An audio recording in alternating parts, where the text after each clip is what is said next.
What is up, y'all? It is Rael and I am back with another video today. Today is our Girl Time Talk and Topics. I am going to be trying to do the Girl Time Talk and Topics either on Tuesdays or Thursdays, just depending on, you know, what's going on that day. But today our topic is going to be motherhood, and I thought that motherhood would be a good topic to talk about and also start off with, just because I'm a mom myself and that's basically who I am. So I feel like this would be a good first video for our topics, just, you know, so you guys can get a feel of who I am, get a feel of what I've been through, and just get some advice from me.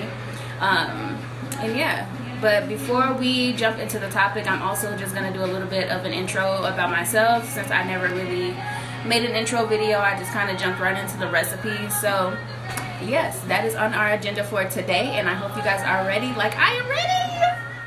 So some of my subscribers and followers already know who I am personally, but to those of you who don't, my name is Rael.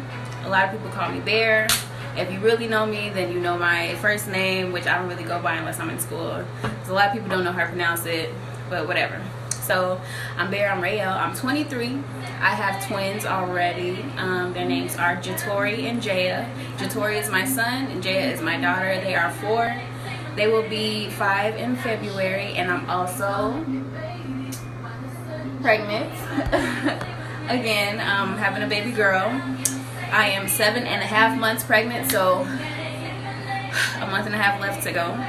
Hopefully. She might come a little early, which I am not opposed to, because baby girl has been wearing on my nerves, okay? I'm tired all the time. My back is on fire. Shit. I'm motherfucking tired. For real. Baby girl is due October 15th. They're looking to have me deliver at the end of September, just because I have been going through some pregnancy issues and also some stuff that I went through with my twins, which I will jump into as well and give you guys the backstory on that once we get into the topic of motherhood. But yeah, they are looking to have me have her towards the end of September or the beginning of October, depending on baby girl. She has been breech since 5 months, and she finally flipped. So hopefully she stays flipped so that I don't have to have a C-section, because if you know, you know, that shit hurts. Okay, I would rather push this little girl out than to have to be cut open and immobile and handicapped for 2 weeks plus. I don't know about y'all, but my recovery after my C-section sucked. Okay? Sucked. I couldn't do nothing for myself for a long time. I had to sit down when I showered. I needed help putting on socks. Like, it sucked for me. So I'm hoping, I'm praying that I can just have a regular vaginal delivery with her. Also, I want to experience a vaginal delivery, because I didn't get the chance to experience one with Jatori and Jaya, because Jatori, my problem child, of course, fell asleep in the birth canal. I was in labor for 4 days, y'all. I was stuck on 7 centimeters for 2 and stuck on 4 for 2. I finally got to 7 centimeters. I can't talk. Cut.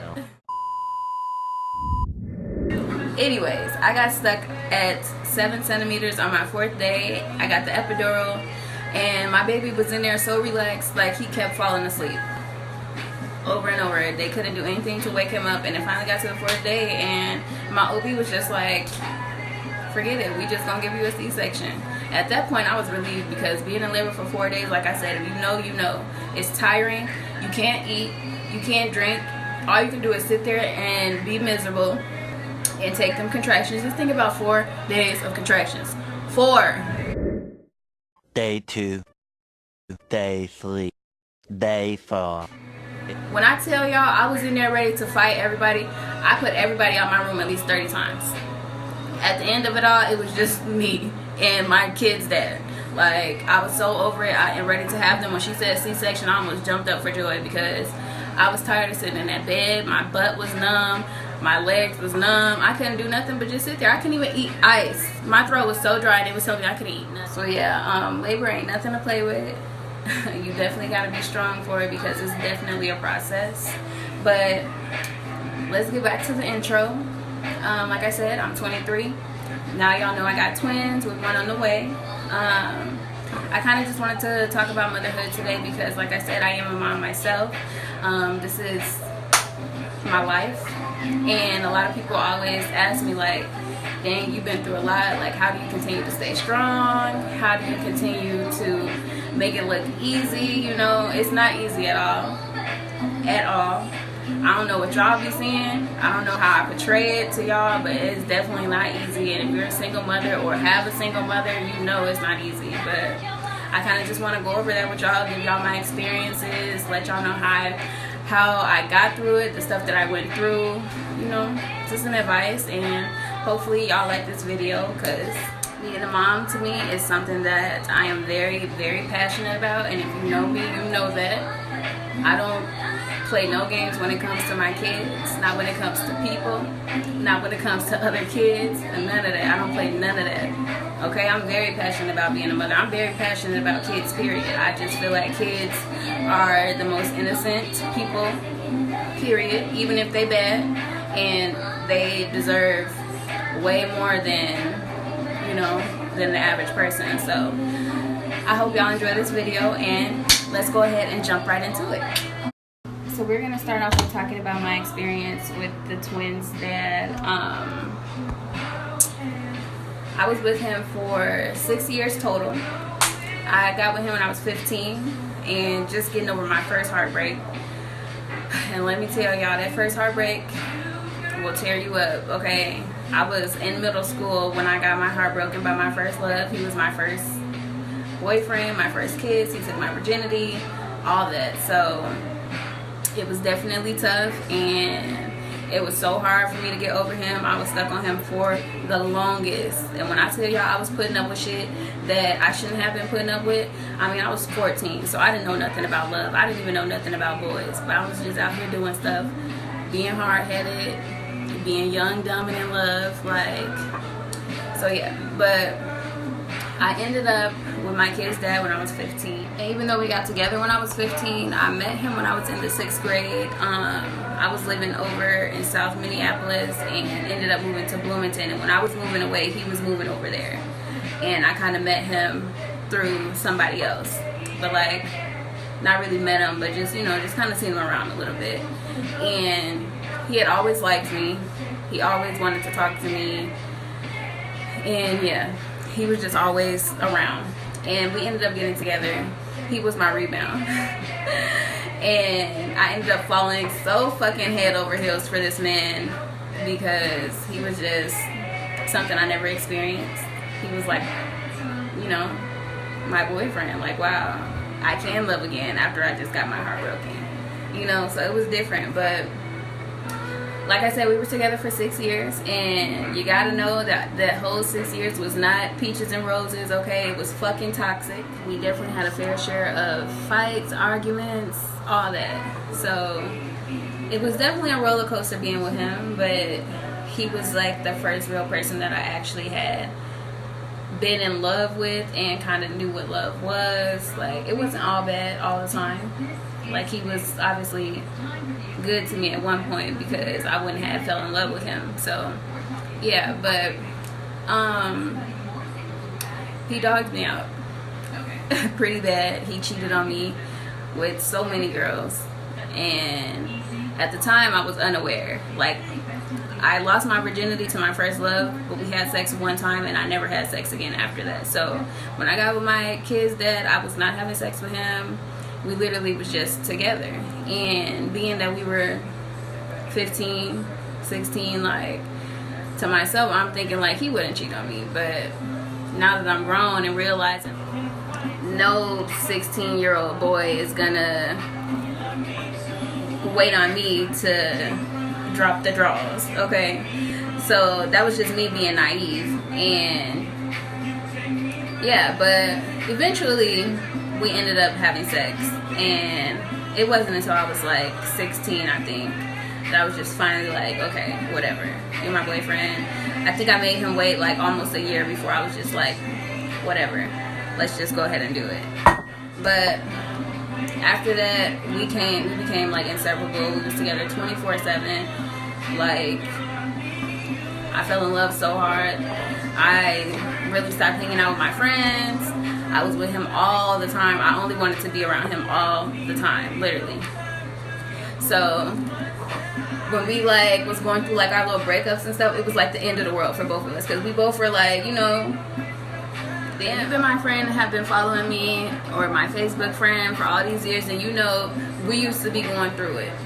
Okay, hella statuses every single day. We breaking up to make up, just doing the most. And it got to a point where, like, you know, as we were getting older, I'm like, I'm getting tired of this shit. You either gonna be my man or you ain't. I'm not gonna keep breaking up to make up with your ass. And then on top of that, I was getting aware of the fact that he was cheating on me and stuff, blah blah blah. And I started to get tired. I started to get fed up. And this was when I was around 18. I'm just like, at this point, I don't want to do it no more if we're not gonna do it and be healthy with it and, you know, have a good relationship. I'm tired of arguing. I'm tired of fighting. I'm tired of breaking up. Like, get with it or get lost. And it got to a point where we both was just kind of like, fuck it. I don't want to be with you. You don't want to be with me. And then I got pregnant. I got pregnant, and it literally just went from bad to worse. You would think when you get pregnant by somebody that you love, it would be all stars and rainbows, but no, we were terrible. Like, my first couple months of pregnancy, for the simple fact that he couldn't get his act right. I'm pregnant, so it's not like I can just be running out and doing whatever the fuck I wanted to do. I just had to sit around and be pregnant, and he was still, you know, just acting like a kid, and I just didn't want to deal with it. And he was doing him and just doing me wrong at the same time, but he still wanted me to be with him and put up with him, and I'm just like, I'm not doing that. I'm pregnant at this point. If you can't get your act together knowing that I'm carrying your child, I don't mean that much to you, so I'm not going to deal with it. Eventually he got it together though, and we was good for the rest of my pregnancy, and I think I got to like 8 months and he cheated on me. Oh hell He cheated on me, and the only reason I found out was because I was going through his phone and I seen like some girl texting him or something. I don't remember how it actually went, but he ended up just admitting it to me. Just like, yes, I cheated on you. I only got head from her, blah, blah, blah, blah, blah. No, you didn't. You fucked this girl, but whatever. I'm 8 months pregnant and you're still out cheating. I don't mean nothing to you. These kids don't mean nothing to you. Because if they did, you wouldn't be out here doing this to me. And we was doing so good. It wasn't no reason for him to cheat. None at all. I was at his house every day. I'm trying to figure out, when did you even have time to cheat? And then for you to cheat on me while I'm pregnant, big as hell pregnant, on top of that, getting ready to have the kids. Damn, how lower can you get? I just need to know. But I was pregnant. These were my first kids. They were his first kids. It was one of those things where it was just like, do I really want to be a single mom with 2 kids? Like, at this point though, in my heart, I knew that if he could cheat on me while I'm 8 months pregnant, we probably wasn't gonna last very long after I had these kids. But I stuck it out, and I just decided that my kids are more important than the bullshit that he's doing. And at that point, I'm just like, you know what? He just gonna do what he wanna do, and once he loses me, that's just gonna be his fault. So I stayed with him. It wasn't great. We weren't good at all for the last couple weeks of my pregnancy, and then I finally had them. I got induced, and like I told y'all before, I was in labor for 4 days. I ended up having to have a C-section, and for those first couple days, I can't lie, it was like a rush. It took over. It was just like, wow, I have my own family now, you know. And anybody with kids can tell you, like, that rush is something totally different. It's a love you never felt before. So I was content. I was praying. I was hoping that, you know, since we finally have our kids now, hopefully he'll settle down. Hopefully, you know, we can work through it and get it together. And a couple days later, it was Valentine's Day. I had my kids on February 8th, and then Valentine's Day was like the next couple days, and we got engaged. He asked me to marry him, and I said yes. And obviously it didn't last. So obviously that's for a reason. He never got it together. It got terrible after I had my kids. Terrible. He got so controlling, and he was controlling before and insecure. And I forgot to mention before, like, he was domestic. Like, he used to put his hands on me. We used to literally fight like two niggas on the streets. Like, he would really put his hands on me like I was a dude. And don't ask me why I didn't leave then. I didn't know. I didn't know what self-love was. I didn't have self-love. I didn't know self-worth. I just knew that I loved him, and he was somebody that I wanted to be with. Period, point blank. But after I had my kids, it was terrible. He was going out not even 2 weeks after they were born, like leaving me in the house with them by myself, having to deal with them by myself. 2 babies. You know, I lived with my mom, and of course I had her support, but it wasn't her responsibility. You feel me? So we definitely was getting into it, and it got rough. And when I tell y'all it got rough, it got rough. It was to the point I didn't even want to be around him at all. And a lot of y'all know that after I had my kids, I got super, super sick. A couple days after we got engaged, this part makes me really emotional because it was so terrible. But a couple days after we got engaged, I started getting these super bad migraines that just wouldn't go away with any medicine that I took. And at first I'm thinking like, dang, this must be a symptom, you know, of after pregnancy. So I didn't really say anything at first, but it started getting to a point where it's like I couldn't even sleep.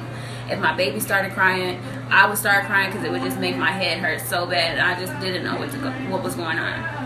And I eventually told my mom, and she was just, you know, she started to get worried because she's like, I don't know why you would be having migraines. I never had migraines after I had y'all, so I don't know what that's about. Maybe you should call your doctor. And I called her up to my room at like 5 a.m.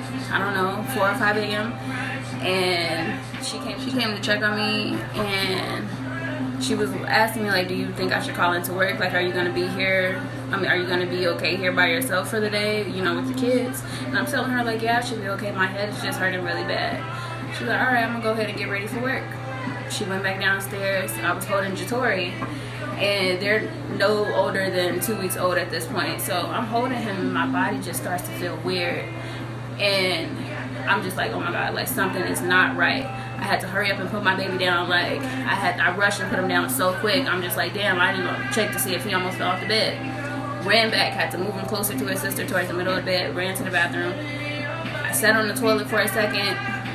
Next thing you know, my whole body went limp. Like the whole left side of my body went numb, and I passed out. And my mom said she heard a big thump. She came running upstairs because she thought I dropped one of the babies or something. And whole time it was me. Now at this point I passed out. I don't know what's going on. I don't know what happened. All I know is I woke up like 5 or 6 days later in the hospital and didn't know what was going on. I don't know how I got to the hospital. I don't know why I'm in the hospital. I just know I woke up in the hospital. They told me that I had 3 seizures. I had eclampsia, postpartum eclampsia, which is the worst type, like, to have, and it was just terrible. Like, I was so sad in there. I had to learn how to walk again. I had to learn how to write. I had to learn how to talk without stuttering. It was just a process. Like, I didn't leave the hospital for like a month, and it was such a heartbreaking experience for me for the simple fact that I didn't get to see my kids for a long time while I was in there because I was in the ICU. And if you know, then the ICU is like a place where all the sick people go, people who are probably going to pass away. So it's not good for babies to be up there. When mom first came and brought my kids to come see me, I was devastated because, you know, newborns change every day. The first couple of weeks is when they start to get their looks. And when I left them, they looked the same. They looked like twins. They were both light skinned, you know. And when my mom brought them to see me, my daughter was chocolate. She looked like a totally different baby. Like, my son didn't look the same. I'm just like, I'm missing out on all this time with my kids. They're bonding with other people. They don't even know who I am. I can't even hold them and kiss them how I want to because I still had pneumonia. And if they get pneumonia, they can die. So it's just like, I can see them, but I have to still be distant from them. Like, it was the worst feeling in the world. The worst. And at that point, I vowed to myself, I'm like, I'm never having kids again, ever. But it was hard, y'all.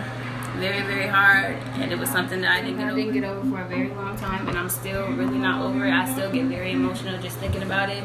They told my family, like, they should prepare for the worst, basically saying, like, I'm probably not gonna make it 9 times out of 10. I had like a 37% chance of living. So take that 37% chance and add it with the 63% chance that I have of dying. That sucked. I just got engaged. I just had babies. Like, it was, I just can't imagine the pain that my family was feeling, and that was just something that was so unexpected. Like, you just would never think it would happen to you. So it's definitely hard. And then you got a baby dad who don't know how to act, and you know, is out here doing you wrong. It gets to a point where you just have to put yourself first. You can go through all that. A man can be with you through all that and see you going through the most, and will still do you wrong and still act like they don't have no priorities. There's been times where my kid's dad has told me that he wished that I would have died in the hospital, and he wished I wasn't his kid's mom, all because he was bitter at the time and he wanted to be with me and I didn't want to be with him. And it just got to a point where, you know, he was doing all this stuff to me, and I wasn't taking it how I used to. I wasn't, you know, I didn't care. At this point, I almost lost my life. Like, I'm not going to sit around and wait on you to get your stuff together. No.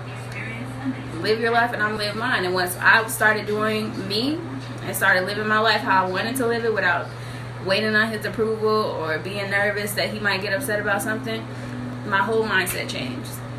Once you get that little bit of freedom after a breakup and you see how it is and you see what life is about after you done been tied down to somebody for so long who's been hurting you and just doing you wrong for no reason, you see that you don't have no time to waste on people who don't appreciate you. Period. There's nothing else. There's nothing more to it. Like, you just start to love yourself. I don't know where it came from, but it was just a day where I was just like, I'm not doing this with you no more. Fuck it, and fuck you if that's how you really want it to be. We can co-parent and we can do this the right way, or I can do this shit myself like I've been doing, and it'll be just fine. It's not what I wanted, but if it's something that I have to do, then I'm just gonna have to do it. Okay? Because I was young when I had these kids too, but that don't mean my life gotta stop. It was to a point where anytime I wanted to go out and hang out with my friends, or just wanted to step out for a girls' night out or something, it was a problem. He wanted to argue me down. He wanted to call me out my name. He wanted to fight.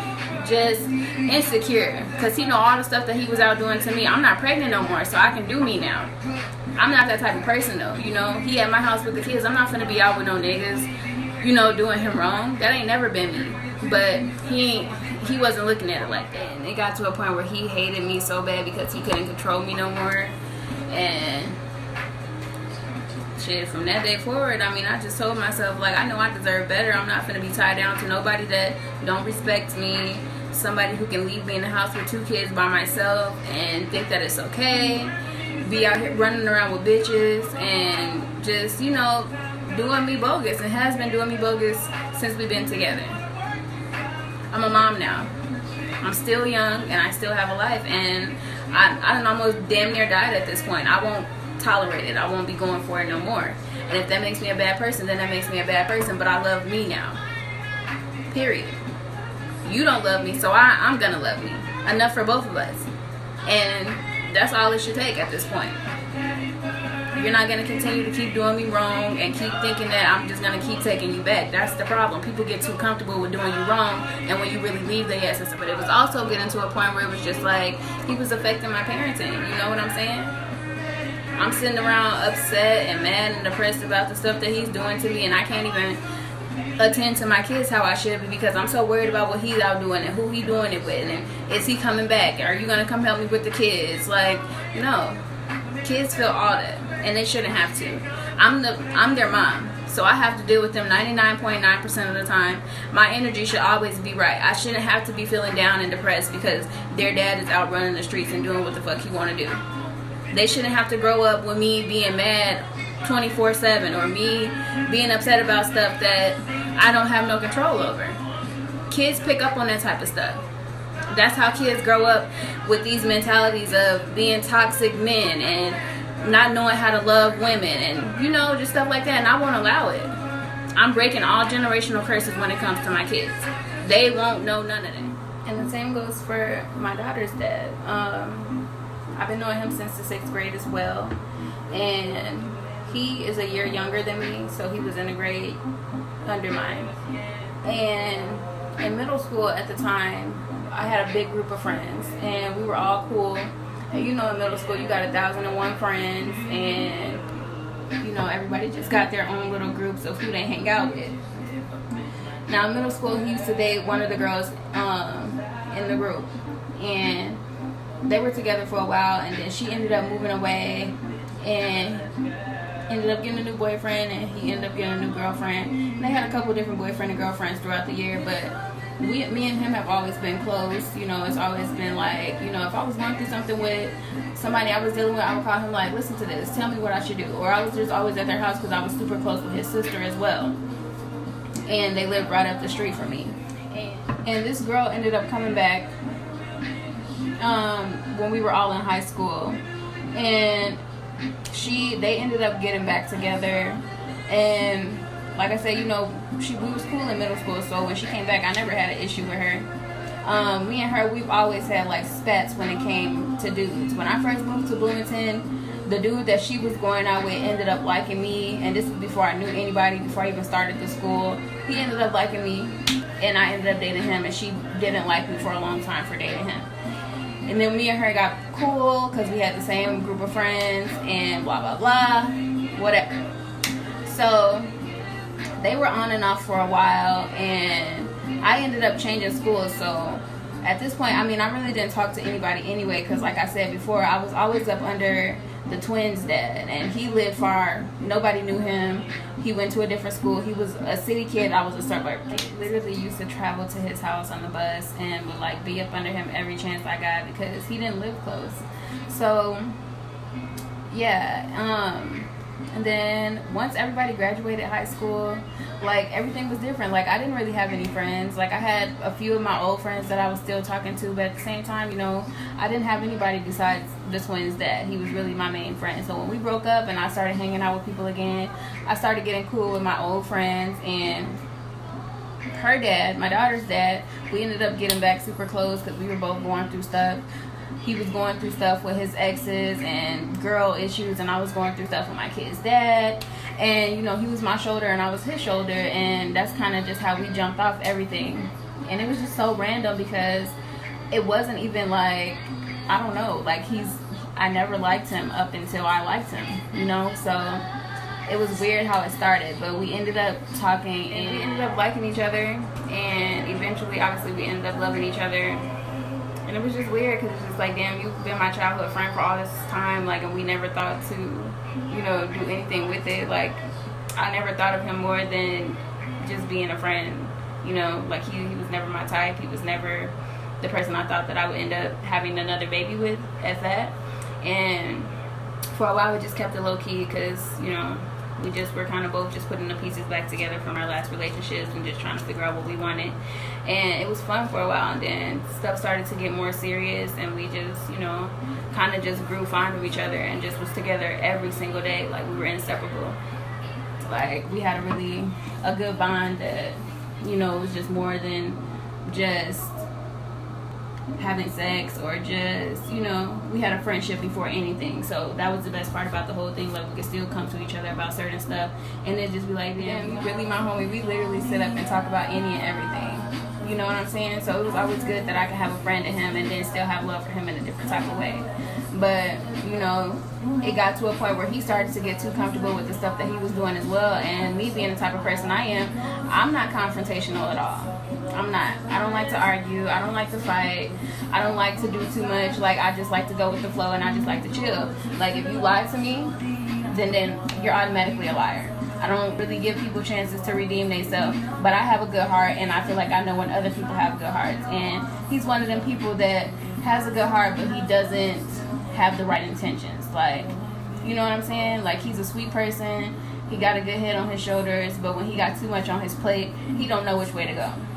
And that's where a lot of our conflict comes in at. And yeah, but he's also just one of them people that, you know, just don't really, like, he's a person who does stuff and then doesn't consider the consequences. Like, he just doesn't. So that's where a lot of our conflict comes in at. And like I was saying before, I just can't be the type of mother to sit around and let people just do anything to me, especially being a mother, for the simple fact that everything that I feel, my kids feel. If I'm not happy, then they're not going to be happy. I will not tolerate anybody coming around and messing up their happiness, because, you know, it's not fair to them. And with being a mother, it's hard because you want to have a family with the person that you're having a kid with, but at the same time, you have to be strong when you're in a situation like mine. Or, you know, you could be with somebody like I was with my kid's dad for 6 years. We was almost engaged, this, that, and the third, and it still didn't work. So it really doesn't matter, but you just have to be strong for yourself and realize that the kids always come first. These men, they think that they can do anything to you. Not even men, women too, because it's a lot of bitter baby mamas out here too that make life hard for their baby fathers, and it's not okay. If you have a baby father that's willing to help out, he's willing to do for his kid and make sure that his child is okay, even if y'all not on good terms, it's not okay for you to be trying to keep him from him or trying to control what he's doing or dictate his life or any of that kind of stuff, because it's not fair to the child. At the end of the day, the child has 2 parents, and it should always be the number one rule for you to at least make it a priority for your kid to have both parents if the other parent is doing what they're supposed to do. If the parent is a deadbeat, not doing nothing for their child, mother or father, then they don't have really, to me, if you ask me, they don't really have the right or have a say-so in anything that goes on with that child. If they're not doing right by that child, I don't give a fuck who it is. I just think that men deal with stuff differently than women, and I feel like no matter how we feeling when it comes to these kids, we literally have to put our pride before our feelings and suck it up. We made our bed, so now we gotta lay in it. You know, it's hard, but we have to stay strong, because how we feeling, whether it's mad, sad, happy, anxious, depressed, whatever the case may be, these kids pick up on it. Little do we know. When we ain't feeling right, they ain't feeling right. And at the end of the day, they shouldn't have to suffer because we can't get our emotions intact. And it don't be our fault. I know that, you know, we be having a lot of stuff going on, and we have a right to feel the way that we feel. But when it comes to these kids, we have to put our feelings to the side and attend to all of their needs. They need us more, you know, than we need them. Minds are still vulnerable. They're still learning. They're still, you know, just getting the gist of stuff. So all these toxic emotions and, you know, unwanted feelings that they're feeling because you're not feeling good, it's not okay. And I just think that, you know, you just gotta push through it. Like, if you gotta go in the bathroom and cry your eyes out for 10 minutes and walk out like ain't nothing happened, then that's what you gotta do. If you gotta cry at nighttime, cry yourself to sleep because you're going through so much shit and you ain't got the help that you need, then that's what you gotta do. But when you wake up in the morning, you gotta just be like, you know what? These kids don't deserve that. They deserve more, so I'm gonna give them more. Period. They didn't ask to be here, and they shouldn't have to suffer because they are. It don't matter what we're going through. It's hard. It's fucking hard. Especially when you're a single mother and still have to deal with BS from the dads. And vice versa. Dads got it hard too. The good one. But at the end of the day, it's life. We decided to have these kids, so we have to be the ones to, you know, decide that if the dad walk away right now, we took an oath to take care of these kids and do whatever we needed to do when it came down to them, whether the dad was there or not. So you just gotta put your best foot forward and just understand that, you know what, shit happens, but at the end of the day, I'm raising these kids and I know I'm gonna raise them right. You cannot let feelings get in between what you got going on with these kids, because like I said, they pick up on that shit, and this is why some kids grow up fucked up. Mine won't, period. I'm breaking generational curses from birth up until they grown, and I'm gonna continue teaching them when they're grown. And that's just what it is. You just gotta be strong. You just gotta stay prayed up and gotta trust God and give you nothing that you couldn't handle. I pray every day and I pray every night. that my kids grow up and they have all the love that they need. I pray that they're successful regardless of who's in their life and who's not. Like I said, we made our bed, so we gotta lay in it. You just gotta trust the process and know that something good will come out of it eventually. It's making you stronger and you're building strong ass kids. Because when they grow up and they see, damn, my mama really did her shit by herself, they're gonna appreciate that. And really, that's all you need. Your kids' love is enough. I promise you. My kids are on my damn nerves. But at the end of the day, when I lay down and I look at them, I just be like, this is really all I need. Period. Only real moms will understand. So, yeah, that was just my experience, y'all, with motherhood and what I done been through with my kids and their dads. I know this video was a little bit longer. It went a little bit longer than I expected to. But it's just like I said, I'm very passionate when it comes to kids and being a mother. And I know that I probably talked a little bit too much, but I just really wanted to give y'all a rundown of how shit went and how I made it through. Like, I left out a lot, if y'all really want me to be real. But it's hard. And I love all the single mothers. I give y'all my highest honor, period. I love mothers, period. All the good ones. I love dads who are doing their shit and who are there for their kids, because people don't realize how important that shit is. God got a plan for us though, especially us single mothers who don't really get no help, who got the fucking messy ass baby dads. He got a plan for us. So I hope y'all enjoyed this video. Subscribe, follow my Instagram, and yeah, I will be back tomorrow with Foodie Fridays, and we will be trying these strawberry cinnamon rolls that I got from the store. I put them on Snapchat and people have been asking me, have I tasted them yet? So I'm gonna be trying those for y'all tomorrow. And then Saturday, I'm gonna be doing spoken word Saturday. I got 3 pieces that I wrote and I want y'all to hear. And yeah, I hope y'all enjoyed this video. Next week we'll be doing questions and answers for topics, so make sure y'all send me some questions and stuff that y'all want me to answer. And yeah, subscribe to my channel, like this video, and follow my Instagram.